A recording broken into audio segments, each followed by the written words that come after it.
get everything ready. Set. Grab my drink. Is he gone? I think so. I can't wait until he dies. Yeah, hopefully sooner rather than later. I hope so. He's talking about movies all the time. It's just driving me insane.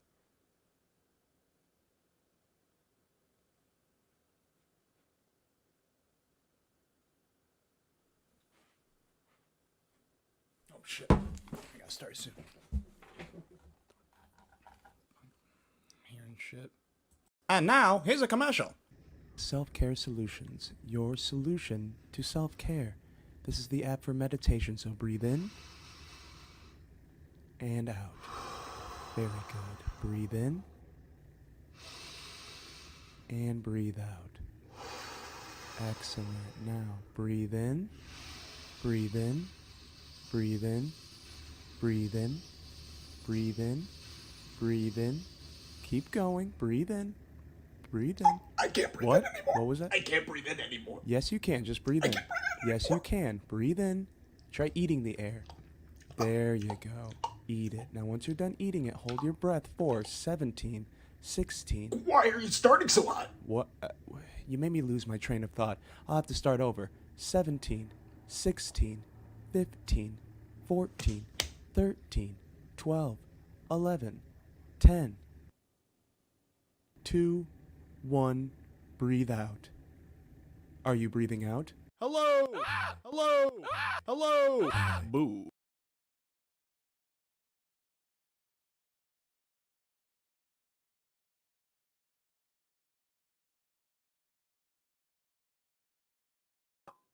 There he is.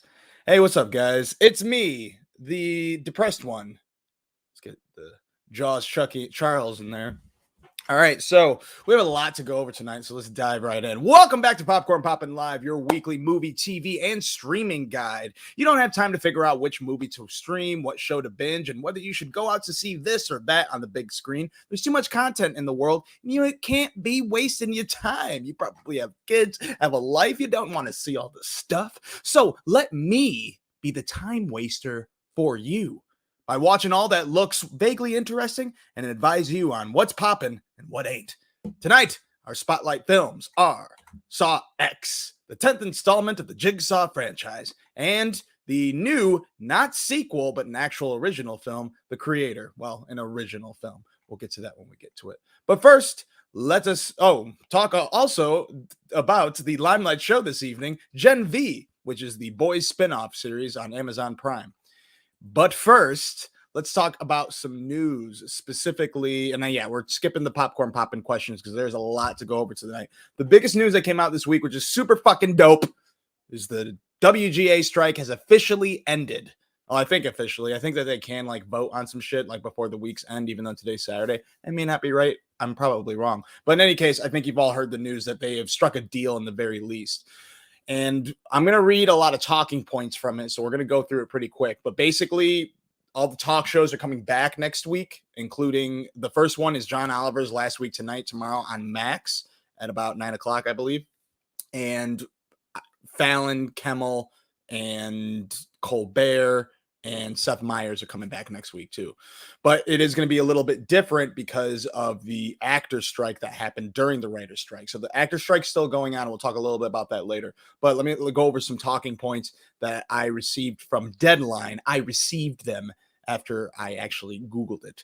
The WGA had asked for at least 6 writers to work on each show, but according to the summary of the agreement, studios and streamers agreed instead to 3 writers for 6-episode series, 5 writers for shows with 7 to 12 episodes, and 6 writers for shows with 13 or more episodes, except in cases where all the episodes in a series are written by a single writer.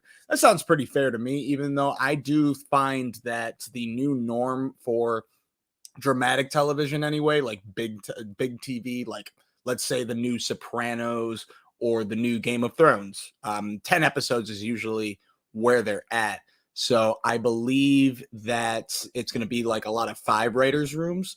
There does seem to be 8-episode long series as well, like The Boys or some shit like that. I think Last of Us was 8 episodes as well. In any case, I'm interested to see how the number of writers is going to go in the future. Studios and streamers also conceded on the length of development rooms for shows. While a show is under development, the minimum staff will be guaranteed at least 10 consecutive weeks of work. That's good to have job security. The studios agreed to provide the WGA with a total number of hours streamed both domestically and internationally of self-produced high-budget streaming platforms. Or programs, sorry, I don't know why I said platforms, such as the streaming platform Netflix original series.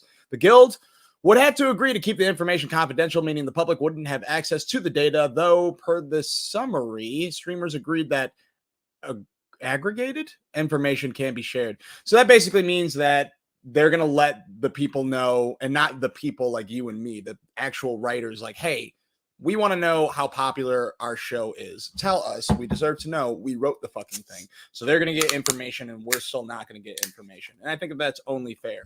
Plus, this will help determine whether or not they're making a necessary amount of money for what is popular that they've actually produced.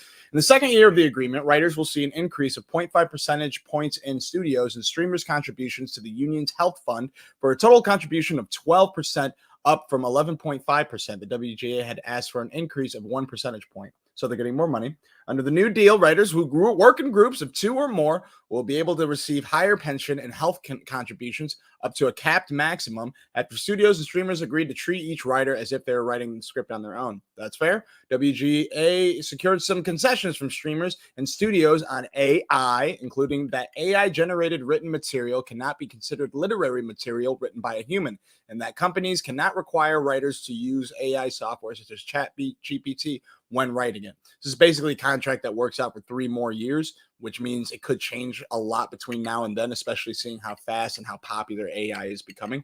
Writers who work on multi-episode television series will be paid more per week for their work, 5% more for staff writers, and 3.5 to 4% for some editors. It's pretty good for the editors. Editors are basically writers that just help like make it better, I think.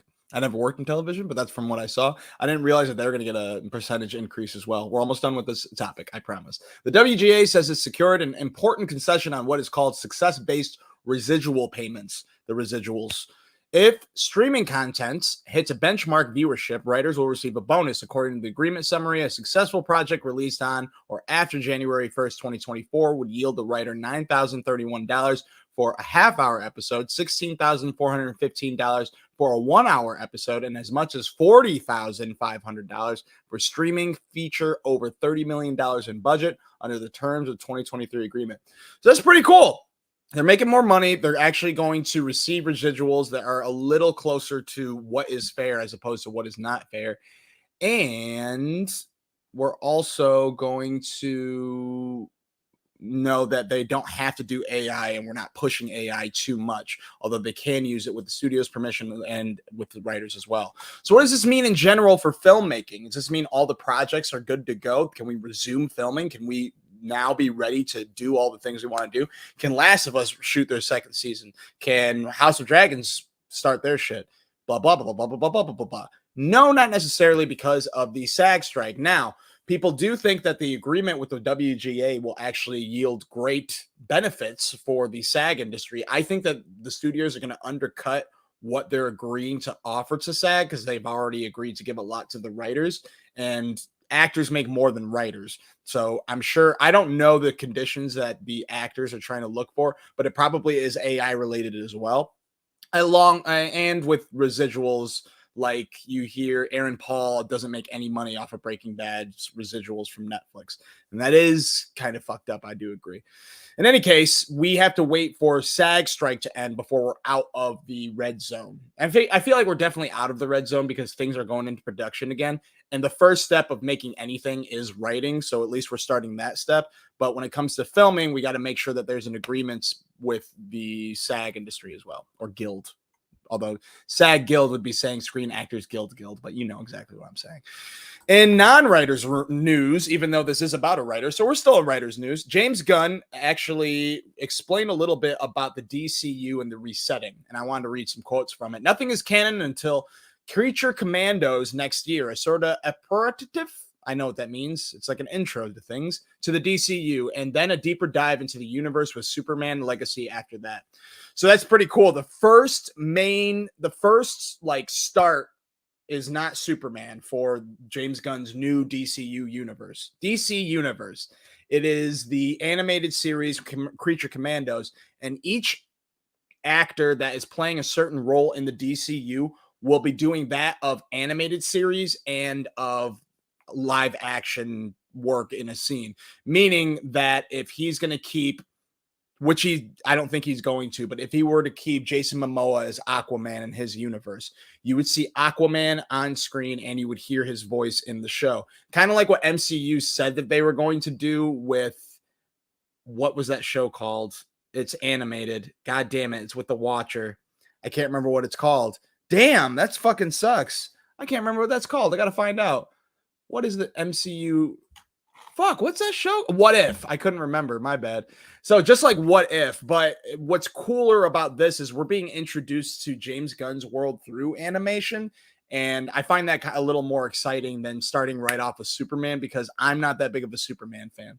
Let's see what else he says. It's a very human drive to want to understand everything all the time, but I think it's okay to be confused on what's happening in the DCU since no one has actually seen anything from the DCU yet. Some actors will be playing characters they played in other stories, and some plot points might be consistent with plot points from the dozens of films, shows, and animated projects that have come from DC in the past, but nothing is canon until Creature Commandos and Legacy.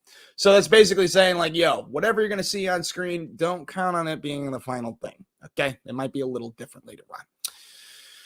And in the last bit of news, I believe, the Golden Globe Awards have announced 2 new categories. The first new prize, coming from Variety, is the Golden Globe for Cinematic and Box Office Achievement, where eligible nominees will be among the year's highest earning and most seen feature films that also deliver creative excellence. I chose this picture because this is a big opportunity for superhero films or big budget films to be recognized for being dope, as opposed to the only artistic movies being recognized for awards. I don't know. I think that some MCU movies are pretty dope and deserve recognition.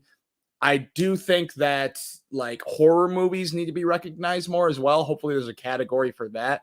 I think like back in the day, the Academy Award, like I'm pretty sure Exorcist was nominated for quite a few Academy Awards. I'm pretty sure the thing was, I'm not positive. I haven't done research on this because I'm just thinking about it now. But in any case, I would like certain films, to be recognized as opposed to just getting a lot of money. But that's the thing. MCU, not as much these days, but the good old days, we're making a shit ton of money without being actually like worked on with substance. Hopefully this will make them want to make them a little better, but also I do think that certain films should be recognized, like Thor: Love and Thunder, because everyone hated it except for me, because I'm the only one with taste. Titles must have grossed at least $150 million before release, $100 million of which must have come from domestic box office. Streaming films with commensurate.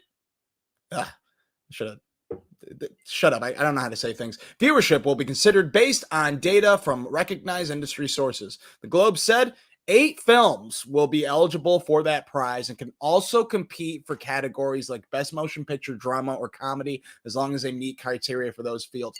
I think it's kind of bullshit. I think it's the same thing as like these shows that come out that claim that they're a mini series, but then they do a second season and a third season, i.e. Little Big Lies or Big Little Lies. That ended up having 2 seasons, and I'm pretty sure it won like best miniseries. I know that there have been shows in the past that have been labeled as miniseries and win the award for best miniseries, but then they have another season. So wouldn't that not make it a miniseries? I think that's kind of bullshit. My point is, I think that if you're making a category specifically for these big budget movies to be nominated for, am I saying segregated? I think I'm saying segregated.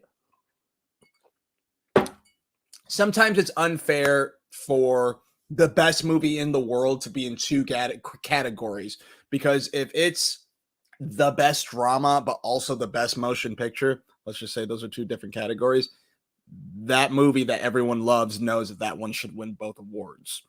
If they win one award, does that mean they can't win the other? I don't know. I think that part's a little fucky. Anyways, the second new category for the Golden Globes is the best performance in stand-up comedy on television, which recognize outstanding work from a comic in traditional stand-up format or as breakout comic in a troupe or ensemble. That's interesting. I wonder how that's going to work.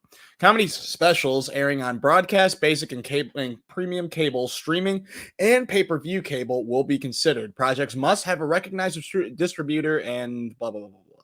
So, best comedy and best comedian, best stand-up comedy, and big box office hit. Interesting, I thought, anyways. All right, anything else? Let's go on to what has been on, and we're going to go through this fairly quickly because we got a lot more to go over. We're 17 minutes in. WGA, man, I'm so happy that shit happened because I was kind of scared that it was going to go on for a little longer, but things are starting to look a little brighter. Sex Education, the final season, I finished it. It seemed like they wanted to do another season. It didn't seem completely cathartic for all these characters ending wise. It just seemed like they could have done more of these characters. I kind of wanted to see Otis go in a different direction. I do like Margot Robbie lookalikes characters end in college. I thought that was fitting. And they gave the girl, I don't remember any of the characters. Ruby, I loved Ruby this season. Ruby would be me going to that college because the one thing I didn't like about this season was that college was way too much. And Ruby was always like, but this is too much. But at the end, her recognition for the college was like, I think that you all go a little too far or whatever, like too, I don't know if she said this, but to me, she gave off too much ick vibes. But you're genuinely trying to make the world a better place, and I can dig that. And that's what I can dig about Ruby. So overall, very well-made show. It is popping. Check it out on Netflix right now. Continental, I'm watching it on Peacock Fridays, the 3-part miniseries. Hopefully, well, maybe not hopefully. I like the first episode a lot. I was in the middle of episode 2, but I had to stop to get this going. So from what I've seen, the second episode's pretty boring. Hopefully it picks up a little better, but I did like the first episode a lot. If you're caught up, we'll talk about the whole series next week because the final part of the Continental will be released on Peacock Friday. Ahsoka Tano. Disney Plus Tuesday at 9 p.m. will be the finale of Ahsoka. Last week was pretty fucking dope. It was the best episode of this series. It was like watching an old school Rebels episode. It was just dope. I don't want to give away too much, and I want to talk about it in its entirety a little different. Like, I want to talk about that next week and make it its own video, maybe. And we might have a special guest talk about it again. Not excited about him dropping by, but I'm sure that you guys are. But check out Ahsoka. The final episode's Tuesday at 9 p.m. on Disney Plus, but you can watch the whole series on Disney Plus right now. Dreaming Whilst Black. I haven't caught up to this series, but it's very good. You can check it out on Paramount Plus Fridays. Changeling. I've only watched the first episode, and it's very interesting to me, but I haven't gotten a chance to get back to it. It's still going on. You can check it out on Apple TV Plus. New episodes on Fridays. Winning Time is done, and it's not even airing anymore, but I still haven't finished the final episode. And I hear that it doesn't end like it ends with you wanting a lot more. But I do love this season, and I'm pretty bummed knowing that this will be its final one. Only Murders in the Building. I am finally caught up with this show. They have one episode left. This last episode was really dope because the crew was together, and you wish that they were together the whole season. This is still my least favorite season, but this past episode was my favorite because the team was back. And I like the team being all together again. Breeders. Oh, man. I got to change this, guys. I'm going to change it right now. It's over. The final episode happened. Mike McGettigan, shout out to you from Planet Ant, asked me what was the most underrated series that's on TV right now. This is no longer on TV. It's done. It had their final season. And it was not an ending for me. I'm okay with this being the end, but it seemed like they had another season in them. First of all, I like the time jump that they did. I was kind of bummed because I liked the kids from the previous season. I thought they were very good actors, and I started to grow with them. But I like this new cast, and I like the storyline, and I'm so angry they're not having another season. Martin Freeman has said that he is going to he's working on another television series that he'd like to do, so I'm pretty excited for that. I am bummed though. I was satisfied with it as a season finale. I was not satisfied with it as a series finale. So something tells me this was not their decision. But you can only take what you can get. Am I right? Reservation Dogs. I believe this show's over. I watched the penultimate episode. I have one episode left. And the penultimate episode was really fucking good. Is where Alora meets her father. And out of nowhere, it's Ethan Hawke. And it would be dope if my dad was Ethan Hawke. Although, do I prefer having a black dad that I never met or meeting a cool stoner white dad like Ethan Hawke?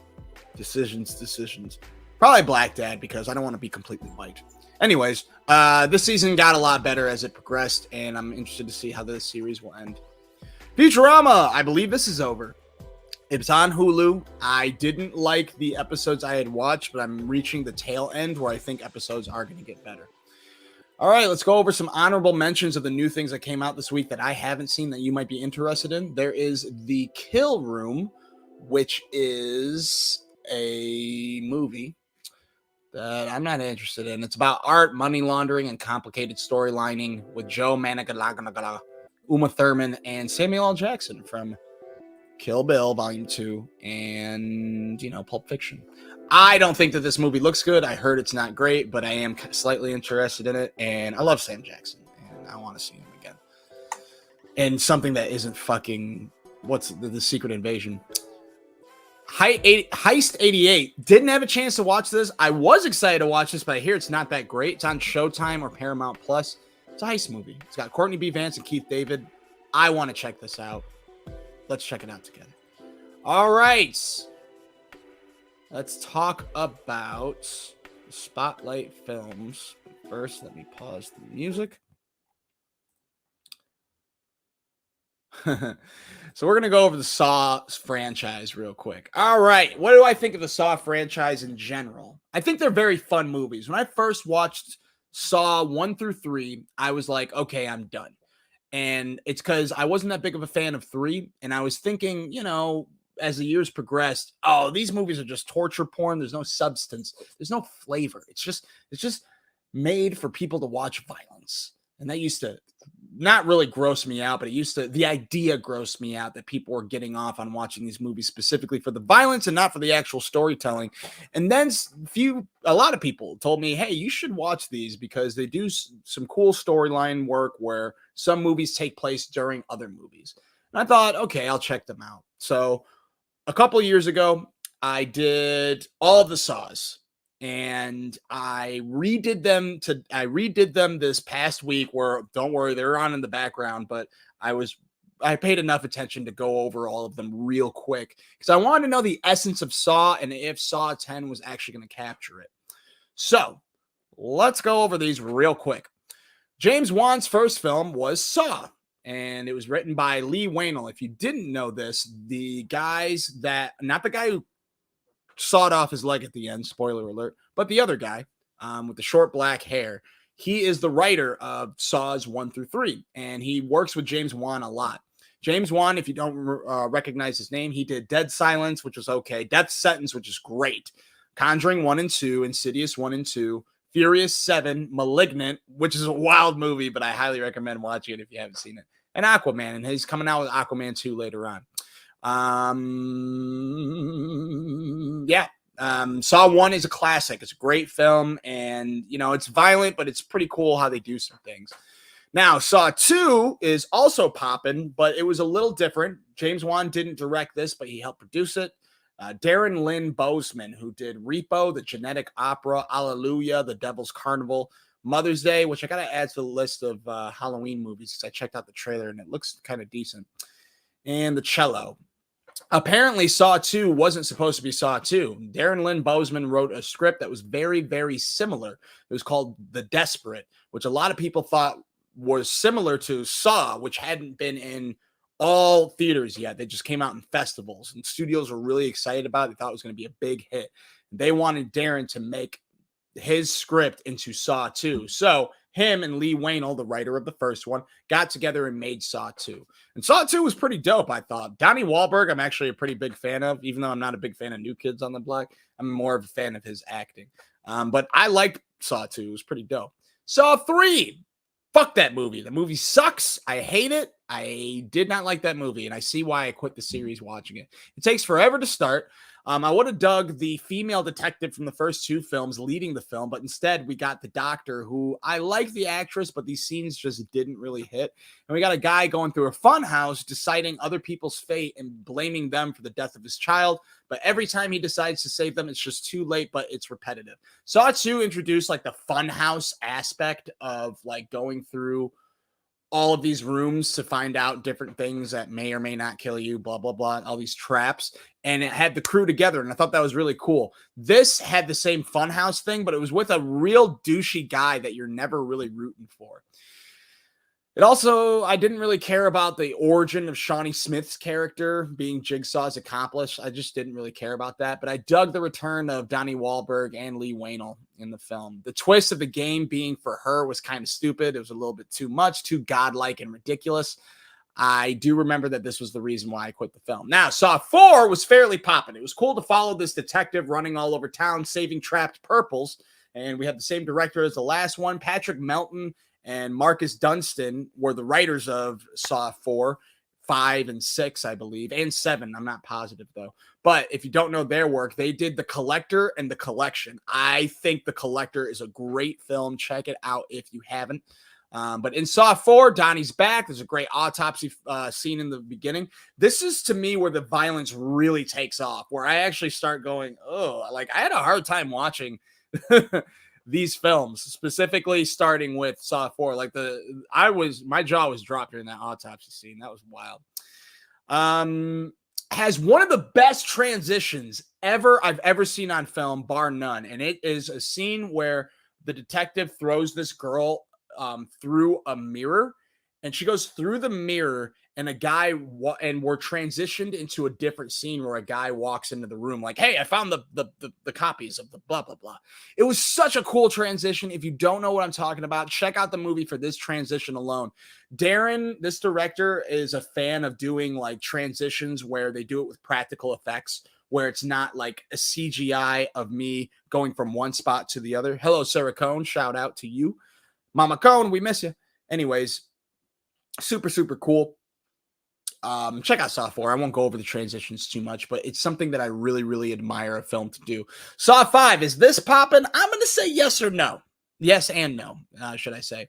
I forgot Megan Good was in a Saw movie and Julie Benz. That storyline was dope. Everything else I wasn't that big of a fan of. So I'm going to say kind of popping just for Megan Good's role and for that storyline. I thought that was pretty cool. Saw 6, fairly popping. It was pretty fun, but this detective killer guy, the detective killer is like the most wooden actor I've ever seen in my life. But it was a gross ass opening with the arm and the pound of flesh. Another case of man going through a funhouse terror like 3, but this is more like 4, where the insurance dude tries to save people. This is the movie that really made me go, this shit is really far-fetched. How did he have time to come up with all these traps? How did he have time to make all of these traps? How did he have time to kidnap all of these people? How is this old man with cancer kidnapping these people? I know he's got the detective helping him and that girl helping him. Everything was just really far-fetched. But we get to Saw 7, which is the final chapter in 3D, which was so wild. This is where I stopped paying attention. I was like, this movie's ridiculous. It's whatever. But, you're having fun watching traps. Jigsaw, the 8th film, is not that bad. It had some very, very good acting. The opening scene's terrible, where there's a public trap going on, where this girl's hanging above 2 dudes that she banged, and she's trying to tell one to kill the other. It was very, very silly, but very entertaining. Do not get me wrong. And, oh, hey, Cheyenne, and hey, Kane. I'm not sure if both of you are still watching now, but I really appreciate it, guys. Anyways, Jigsaw was okay. It was popping. Spiral, the Chris Rock Saw film. Super fucking weird, but it worked. And it worked as a not Saw film to me. I saw it as a very interesting detective film with Saw elements, starring Chris Rock, who, yes, he does have funny scenes in it, but he's actually a really, really decent actor. I've seen him good acting before, but he was almost great acting in this. Anyways, I dug Spiral, and I highly recommend watching it. Saw 10, popping or not? No.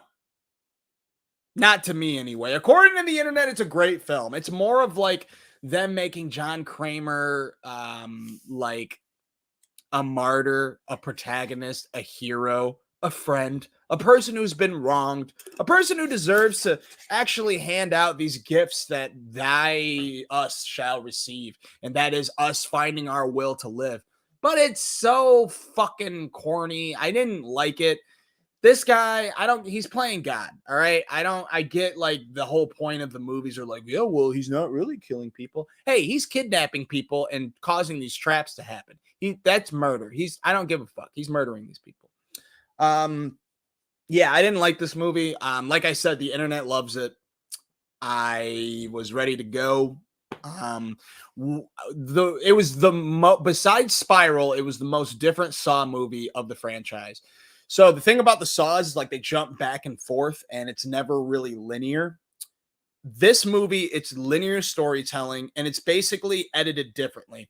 It would have been, to me, it would have been more of a Saw film had they have edited it the same way, where we get trap, flashback, trap, flashback. But instead, we got the leading up to all of these traps. And it was like, a story of a man who's finding hope after getting his cancer diagnosis and then finding out he's getting conned and then he goes to seek his revenge, which sounds like a decent movie. But honestly, I've seen that movie before, not the revenge porn bit at the end, but everything else, them trying to humanize him and shit. It was very hard for me to have suspension of disbelief. Why? One, Tobin Bell's old now. He was an old guy before, and now he's super old. And I can't get in my head that this is the guy who's killing all these people, and he's this fucking old when yesterday he didn't look that old before. There is a return of a character who looks old, but they try to make look young, and they're mousy as fuck in this. They're like a completely different character. It did not work at all for me. And I did like it where someone asked him, like, what do you do for a living? And he goes, oh, I help out people. I help them find new meanings in their lives. And they're like, oh, like a life coach? And he goes, oh, something like that. That was kind of funny. But I didn't dig it. I saw what they were going for, and it didn't work for me. But apparently it worked for the general public. So popping or not, I say it's not popping. I say if you're interested, watch it on streaming. I did hear there was a guy in the back when the credits rolled said that was so fucking good. I was like, all right, cool. And I'm guessing it was the same guy during the mid-credits scene that hooted and hollered when they showed a certain character from the past movies pop up. And I was like, really, man, you really love these movies. So maybe this has a fan base that I'm not very familiar with, even though I am a fan of this saga in general. But I just wasn't that big a fan of this movie. You can be the judge of yourself. You can be the judge yourself and see it in theaters right now if you'd like. All right, what's next? The Creator, starring Denzel's son, John David Washington. It's in theaters right now in an apocalyptic future where AI nukes. I'm not going to read this anymore. This is me reading something where I watched some of the trailer, but I actually watched the movie, so I'll tell you what it's about. In the near future, we use AI for everything, and that includes like controlling our nukes and shit. And we're under the assumption that a big nuke that went off in LA was caused by AI.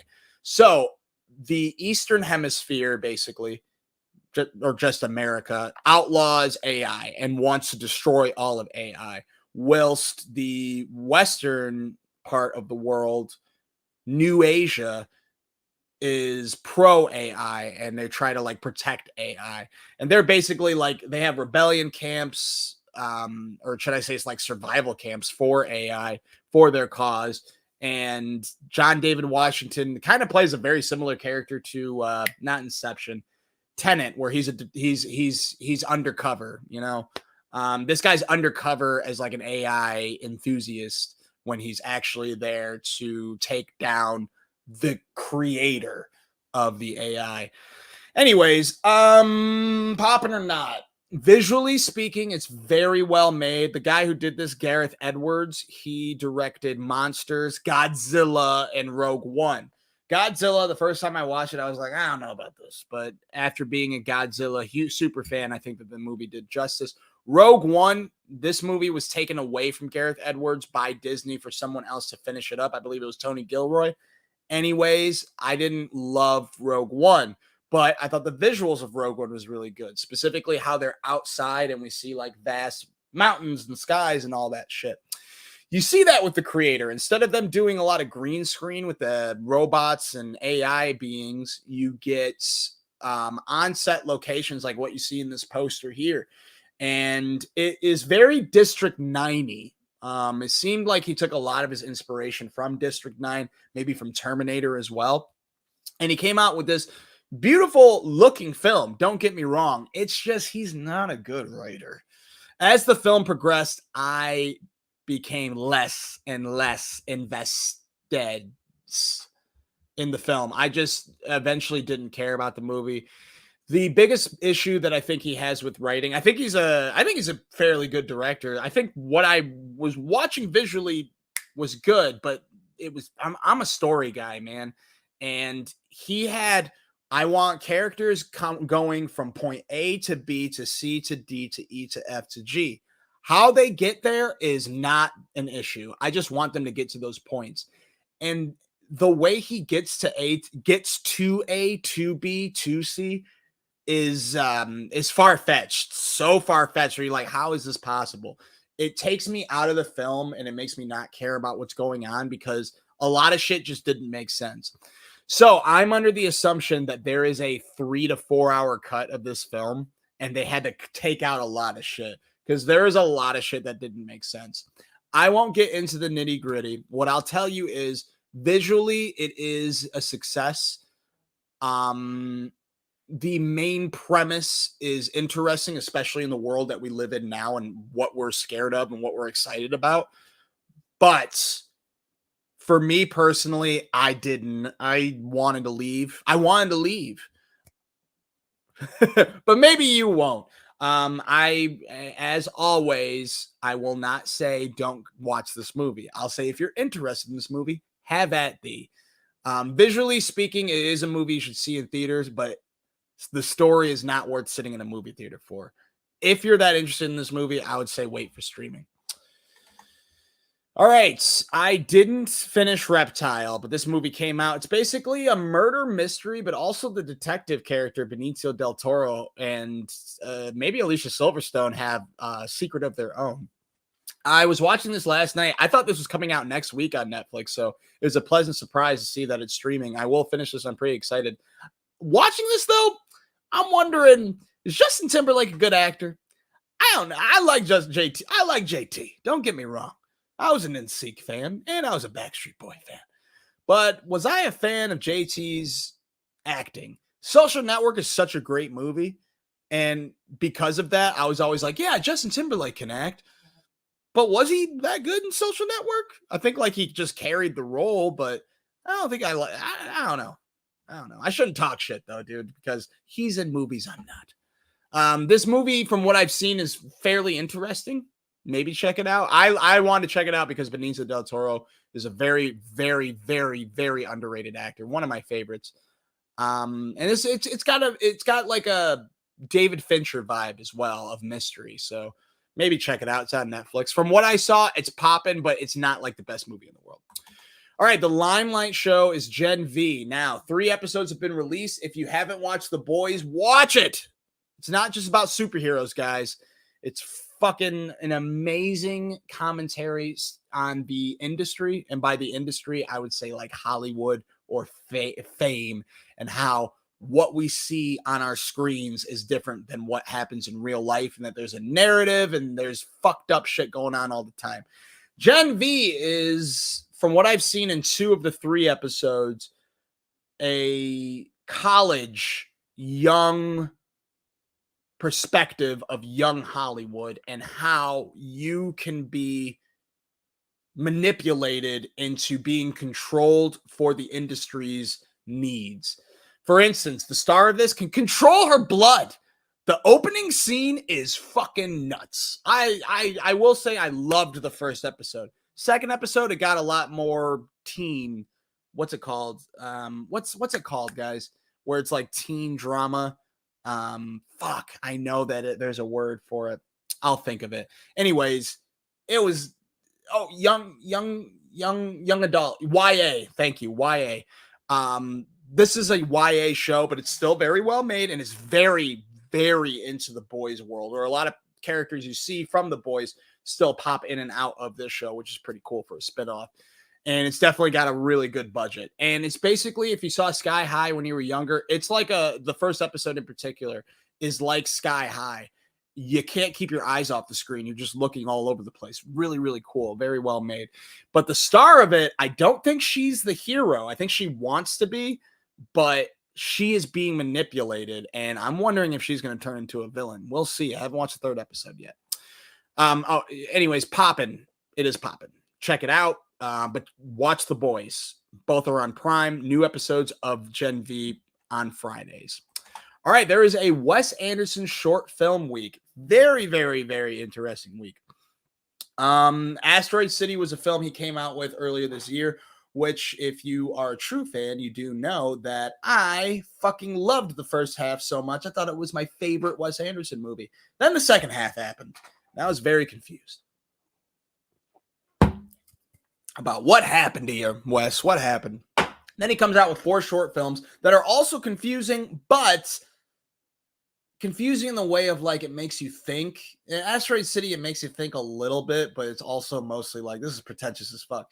This is less pretentious because it was done by someone else, someone prolific who has brought us such great stories in the past. I've never read his work, but I love Matilda.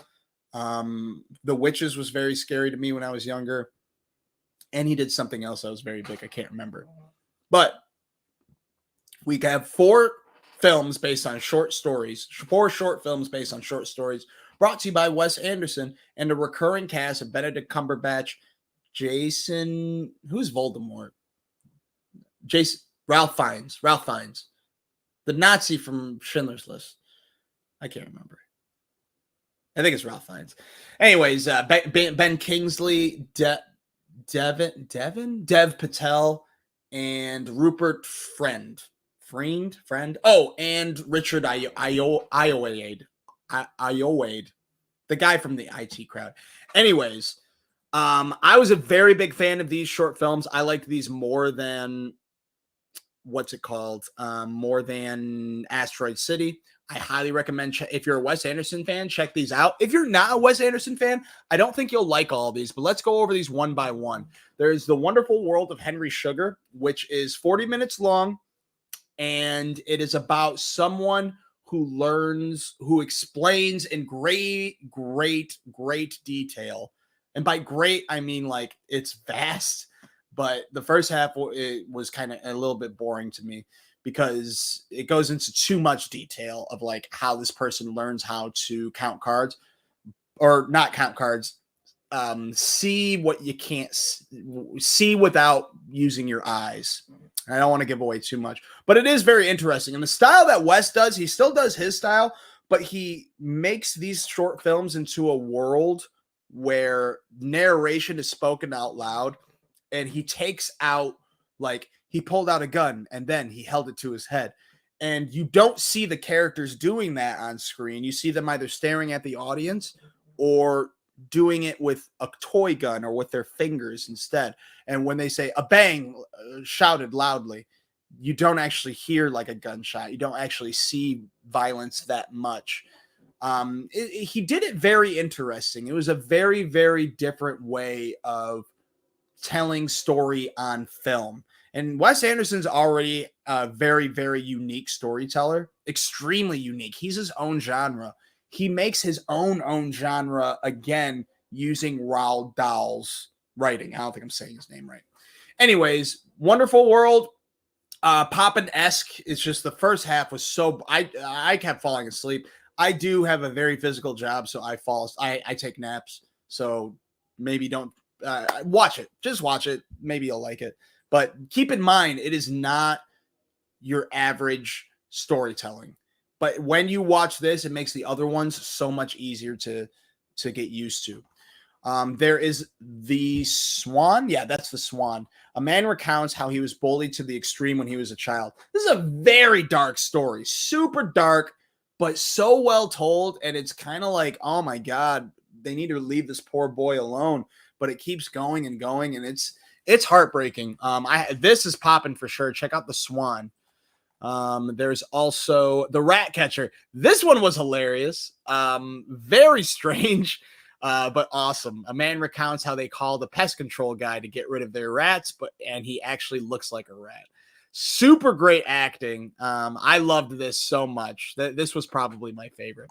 And Poison, which is about a man who tries to get a snake off of his boss's stomach with the help of a doctor. This one's the most thrilling. You're like, oh shit, oh god, oh god.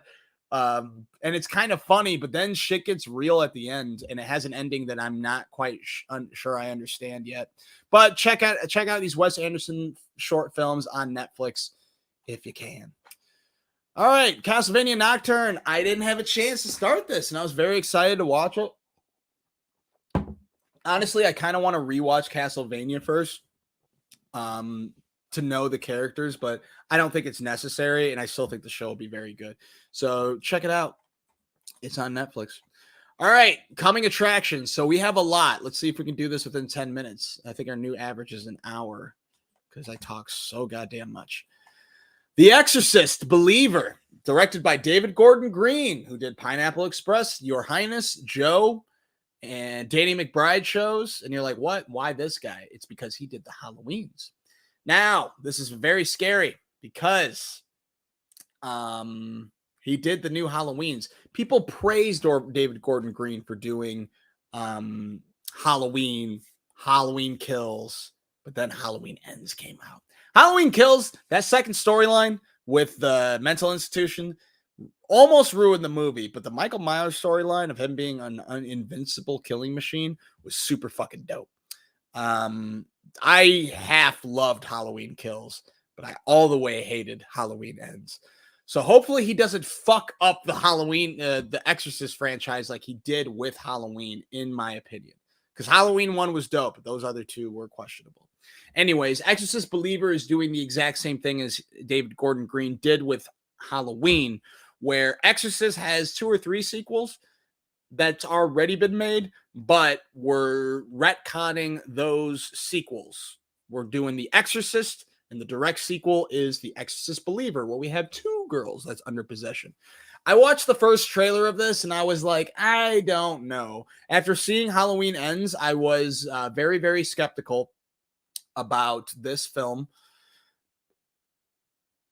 That's all. I mean, I'm skeptical. There are things about the trailer where I was like, this could be good. I like that they brought Ellen Bernstein back, the mother from the first Exorcist. But I don't know, guys. I don't know how this is gonna be. Will it be popping or will it ain't? Also, I'm not a big demon possession guy. I explained that with a film either last week or a couple weeks ago. We were talking about The Nun, and I discovered, like, when it comes to religious demonic shit, there's only one movie that I thought was like scary or like, oh shit, and that was The Exorcist. So I hope that David Gordon Green can recapture that with this. Now, it being a direct sequel from the first one, people think it's Pazuzu again, and the director has stated it is not Pazuzu, even though I saw a trailer, a bit of a trailer, where it highly alluded that it's the same demon from the first film. This is a new demon that apparently the exorcism community is familiar with, whatever the fuck that means. Will it pop or will it ain't? I think we'll all have to just wait and see till theaters Thursday and watch the first Exorcist in preparation on Max nowish. I think I will overall like it. And I think it will do well in the box office. overall, I don't know, dude. I have no idea. I have to make a decision though. Will it pop or will it not? God, Halloween Kills sucked though. He started production on Exorcist before the world denied Halloween Kills, or I'm sorry, Halloween Ends. So as long as he learned what people liked and what people didn't like about Halloween Ends, then this movie will pop. But if he's still on the I'm gonna fucking get rid of Michael Myers thing, where like these two girls aren't the main villain, it ends up being a priest who's not demonic at all. Like if he does some shit like that, it's gonna suck. But also, I think the thing about I'm sorry, I'm talking a lot about this and it hasn't even come out yet. The thing about The Exorcist is that the lack of music makes it scary. And I see them doing a lot of music in this. And I think it's going to take away from the film. So I'm going to say it's not going to pop. I think it's going to be an okay film. But when it's in comparison to The Exorcist, it's going to be like, you guys shouldn't have even done it. And I think that it all relies on the score and because the shock value was not having a score, not having music. There is music in the film, but what made it so scary was no music. So I hope he does that. We'll see. Yeah. I'm pretty excited to watch it. And now talking about it, though, I will admit. Let me know what your thoughts are, too. I'm very curious. Anyways, what's next? All right. So there are quite a few movies and television shows coming out next week that I'm very interested in. The other spotlight film is VHS 85. Now, the reason that this is a spotlight film, you may have heard that there are a lot of VHS movies. This is true. It is very, very true. But VHS 1 was an excellent film. If you haven't seen it, I highly recommend to watch it. You can watch the first one on Amazon Prime. Basically, short films making one big scary movie, each by a different writer and director. And the first one has some great movies it has some great short films in it that are very Halloween worthy. I guarantee it, especially the first one that I'm thinking of with a girl in a hotel room. Watch the fuck out of that. It's such a great short. And I want to go into more details about this, but I know we don't have that much time. It has these movies feature great directors. I like Joe Swanberg a lot. I didn't know he did one of those. David Bruckner, Ty West, Adam Wingard. He does the new Halloween movies, although he did Death Note, which fucking sucked. But anyways, yeah, I'm very excited about this. The reason I'm excited about VHS 85 and people because they declined. Spoiler alert. They made like 4 of these films. I got to get back to my script. Sorry, I'm a little all over the place because I am very excited about these films and I forgot to look up the directors. So, VHS 2, which I think was just called VHS 2. Double check. Yeah, VHS 2 had 1 or 2 good ones, but it wasn't a very good movie. But Viral, I hear, wasn't good either, sadly. And apparently that takes place online. I didn't watch it because I heard it wasn't very good. VHS 94, I heard was good. And I watched it recently. I didn't like it. I saw the 90s vibe that they went for, and I would have done it very differently. And that's coming from a 90s kid. VHS 99. I'm sorry. I'm getting confused. VHS 99, I didn't like. VHS 94, it was okay. I still think it was a little overrated though. But 85, sorry, let's talk about it real quick. That's coming out next week. I think this movie's going to pop. Why? Why do I think this? Because they're bringing back David Bruckner. If you don't know David Bruckner's work, I highly recommend you check him out. Scott Derrickson, you don't know that you know him, but you really do know him. How do I know you know him? I'll tell you how. Because he did fucking shit. What's it called? Not Insidious. Fuck. I'll tell you what he did. Hold on. Scott Derrickson did Doctor Strange. That's one thing that you need to know. But the movies that you love horror-wise are Sinister. He did Sinister. Great horror film. And he also did The Black Phone, which I thought was a very good horror film as well. So I highly recommend to check out VHS 85. It will be on AMC Plus and Shudder on Friday. I'm very excited. If you want to do preparation, I recommend highly to watch the first VHS on Amazon Prime. You can watch 2 on Peacock and Tubi. And I don't recommend the rest of these. I haven't watched Viral, but I'll have to watch it. Viral is on Pluto and Tubi. 94 is on AMC, and 99 is on AMC. All right, what else is coming out next week? Man, this is a long-ass episode. Because a lot of shit's coming out next week, guys. And a lot of that fucking writer strike thing happened. Appendage is, here's the plot synopsis. After hitting a breaking point, Hannah's inner thoughts physicalize into a monstrous creature that threatens to upend her life. This is coming out on Hulu Monday. This movie looks okay. It looks weird.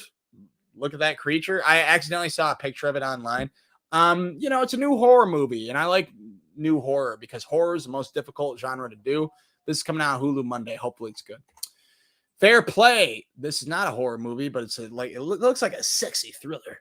An unexpected promotion at a cutthroat hedge fund pushes a newly engaged couple's relationship to the brink. I checked out the trailer, and it could or could not be good. We'll find out Netflix Friday. Will it pop? I'll say it'll be decent.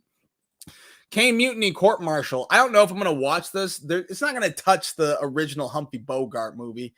You can watch that on the original. You can rent for $4. But the remake, I lied. I am going to watch this because this was, I think, the last film by William Friedkin, who did The Exorcist. But this is releasing on Paramount Plus Friday. Hopefully it's good. I'm not going to watch this. It looks terrible. But David Duchovny's in it. Pet Sematary Bloodlines. Apparently it's a sequel to the remake, I believe, but I'm not like direct. I don't know. It was a weird trailer. You can watch the first Pet Sematary. You can rent for $4. The remake you can watch on Paramount Plus. And this, I've read so far that it's not good. So I'm going to assume it's not popping, and I don't think I'm going to watch it. But you can watch it on Paramount Plus Friday. All right, a little bit out of horror. This is still movies, guys. A lot of shit's coming out next week. I'll put it on that. Oh, here we go. In select theaters Thursday, it's called Freelance. This looks okay. The only reason I'm talking about it is I have interest in it because I think John Cena is a very funny actor. And this does look like a comedy movie that was written by a non-comedy writer, sadly. But it also has the beautiful, the hilarious Allison Brie. So I will watch this for you, Allison, but I don't know if it's going to pop. The Royal Hotel. This looks like a pretty good film that stars Jessica Henwick and Julia Garner as 2 girls who bartend at a sexist bar in the middle of nowhere. In select theaters Thursday. I'm a big Jessica Henwick fan. And if you don't know who Julia Garner is, yeah, you do. She was in Ozark. Cat Person. This movie looks like it'll be uncomfortable. But it does have Nicholas Braun from Succession and Amelia Jones and Geraldine Viswanathan. It's about a young college girl that's been flirting with an older man over text who finds out he isn't quite what she expected. I think this will be very well made. I think it'll be very well made. Look at how I spelled selected, guys. I spelled selected with an L and no T. Shame. And no E. Well, 2 E's, but not enough E's. All right, what's coming out on TV? I'll tell you what. Loki season 2. We've all been waiting. Dude, I'm not even excited anymore. I'm really not. I've lost it. I know everyone's excited for Loki, and I do think that this will help us get back on a track. But the shit that's going on with Jonathan Majors right now, he's going to be in this new season, but like, what are we doing? Like, we already don't know what we're doing when Jonathan Majors was someone we all loved. Now with this new shit, we don't, apparently they're getting rid of Jonathan Majors. I don't know if you guys have to change a bunch of storyline shit, but stop changing storylines. Just fucking go for whatever you're doing and make them all connect. I forgot the Eternals was a movie, and you guys haven't mentioned that at all. Anyway, season 2, Thursdays, 6 p.m. on Disney Plus. Our Flag Means Death. Great comedy starring Taika Waititi, and I don't know if he writes for it anymore. I think he just helped like develop it, but this is returning on Max Fridays. Chucky, the television series. You know what? The fact that Chucky it has 3 seasons, and looking at this poster, I think I'm gonna catch up on Chucky. And by catch up, I mean watch it. I watched the first episode and I was like, I don't know if this is for me, but I hear decent things. And this poster makes me very, very interested. Child's Play, you can watch on Max. Child's Play 2, you can watch on Peacock. Child's Play 3, I think you have to rent it. Oh, I'm sorry. Child's Play 2, all the way through Cult of Chucky, you can all watch on Peacock. Going through them real quick. Child's Play 1, 2, and 3, the goats. Actually, you know what? They're not my goats. Bride of Chucky's my goat. Bride of Chucky was my favorite movie growing up. It is more of a comedy horror, but yeah, Child's Play is better. But Bride of Chucky was like, oh, I loved that movie so much. Seed of Chucky was hilarious. That's where they go a little more meta with it and more like making fun of Hollywood and shit. And then it got weird. Curse and Cult of Chucky. I think I liked Cult more than Curse, but I don't remember them that well. But the budget was really cut. And the guy, Joe or John Massinina, I can't remember his name. He really took control of it, but he did his own thing, and I really respected him for it. I remember not being the biggest fan of Curse and Cult, which made me a lot less invested in the Chucky television series. Now, I don't know how the rights worked. I don't understand, but I think I have no idea. But they did a remake of Child's Play with Aubrey Plaza that I did not like. I love Aubrey Plaza. She's one of my biggest crushes, but I didn't love the movie, but I might try it again. In any case, oh, his name's right there. Don Mancini made his own television series that is in their 3rd season. It has to be not bad. But you can check it out, and I will too. Eventually, I'm gonna. I have to say I'm gonna try catching up on this. Wednesdays on Sci-Fi USA, next day on Peacock, and Lupin. Netflix Thursdays. Thursdays. The 3rd season of Lupin. I didn't watch Lupin. I hear great things. Globally, it's a very popular show. My mom watched the first 2 seasons. She said it's really good. I'll check it out. I like Omar Sy, but it is October, my guy. If you want me to catch up on a television series, you need to be horror. So I'm not going to be able to catch up. I'm not going to be able to watch a show from beginning to end for a very long time. So until then, Halloween is upon us, ladies and gents, and thems and not thems. Every person and not person and animal, planet Earth and aliens. Maybe I'll start my sentence soon.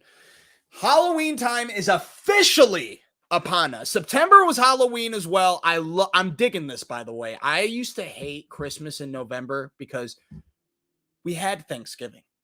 And I was always cool with Christmas tree and Christmas music being up the day after Thanksgiving. But I hated Christmas starting November 1st. I hated it. But now we started celebrating Halloween on September 1st, guys. I love it. I love the 2 months of Halloween. And now, fuck it. I'll do 2 months of Christmas. Thanksgiving, I'm not that big of a food guy. But man, do I love Halloween. But we're officially in it. Tomorrow is October 1st, and we need to start watching some horror movies. And we are going to start a Pop Scream Poppin marathon. I need to change pictures because I don't want it to be on Lupin. In this Pop Scream Poppin marathon, in this club, Pop Scream Poppin Club, we are going to watch 31 movies of horror. And it's going to be wild. We're not going to actually talk about the nitties and the gritties and I don't expect you to watch every movie, but every day this month, I am going to give you a review of movies. The biggest, I'm going to be recommending Poppin movies. I'm going to be recommending horror movies to you of what to watch every day for these 31 days of October. And what I'm starting with tonight is a movie I haven't seen before. Each movie, I'm fuck it. We'll decide it now, because every October, it's my favorite month of movies, and I always know it's gonna be horror related. And I start to do more sketches. You may have saw one earlier. I'm not positive. Maybe it was in my mind, but I am very, very, very excited about doing this marathon. And I think what I'm gonna do is I might go live every day this month for at least 5 minutes. And I'm not going to do a bunch of like graphics and shit. It's really just to be like giving recognition to movies that everyone should watch. I'll be making a list and I'll be posting it out. And we may have a spooktacular again. I'm not sure. I'm thinking a spooktacular October 13th because it's Friday the 13th. But I got to make sketches now. So thank you very much for everyone that popped in and out. I really appreciate it. This was a lot of fun. Oh, the reason I want to watch, so weekly, I also want to do horror movies that I've never seen, because I do have a life now. I'm directing a sketch show. I'm writing short films, and I'm for class, and I'm making sketches with a team at Planet Ant. So I'm a very, very busy guy this month specifically. But I want to bring you some stuff, and Halloween always gets me like going. So let's get rocking. The Fall of the House of Usher is what I'm most excited for horror wise this month. That's Mike Flanagan's new miniseries that is based on Edgar Allan Poe shit. So I want to watch for the new horror movie that I've never seen before, because I love watching new horror. It's Mike Flanagan's Before I Wake. I hear the movie's okay. It's got Kate Bosworth and Thomas Jane back when they were popping. I love Kate Bosworth, don't get me wrong, but she kind of fell off, it seems. I just haven't seen her in a while. Thomas Jane has made like a lot of direct to streaming or DVD shit. But he used to be like the GOAT. I remember Hung. That was a great show. And I remember fucking The Mist. I remember The Mist. We should watch The Mist sometime this month. Anyways, a couple adopt an orphaned child whose dreams and nightmares manifest physically as he sleeps. This is the guy who did Haunting of Hill House, Midnight Mass, Dr. Sleep, Gerald's Game, Hush. Great fucking director. I'm excited to check this out. I'm about to pop it on right now. Thank you so much for watching this. My name is Depressed. You guys have a very happy Halloween. Keep popping, and you will see more messages about what we're watching this spooky season.